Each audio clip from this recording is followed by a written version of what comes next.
Hi! Welcome to my channel Hanya vlogs. ఈరోజు మన video అయితే మినప్పప్పు వడలండి. నేను ఎలా చేసుకుంటున్నాను ఏంటి అన్నది మీరు ఒకసారి చూసేయండి. నేను ఒక గ్లాస్ మినప్పప్పు అయితే తీసుకున్నాను. ఈ మినప్పప్పు 3 టైమ్స్ వాష్ చేసి అయితే పక్కన పెట్టుకున్నాను. అది బాగా నానిన తర్వాత మిక్సీలో అయితే వేసుకొని బాగా గ్రైండ్ చేసుకోవాలి. ఇందులో కొంచెం ఉప్పు కూడా వేసుకోవాలి.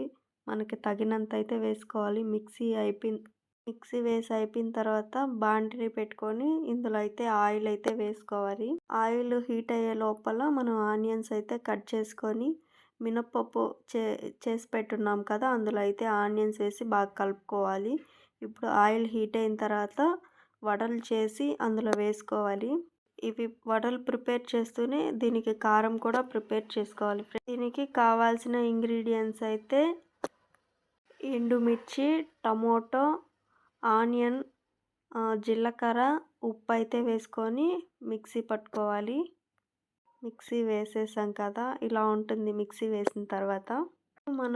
ఇప్పుడు మనం గ్యాస్ వెలిగించుకొని బాండిలి అయితే గ్యాస్ పైన పెట్టి ఇందులో కొంచెం 1 టేబుల్ స్పూన్ ఆయిల్ అయితే వేసుకొని అందులో ఆవాలు అయితే వేసేసి ఇందాక మిక్సీ వేసాం కదా, ఆ కారం అయితే బాండిలో వేసేస్తే అది ఫ్రై అవుతూ ఉంటుంది. ఇంతేనండి మన చిల్లె గారెలు, టమోటా చట్నీ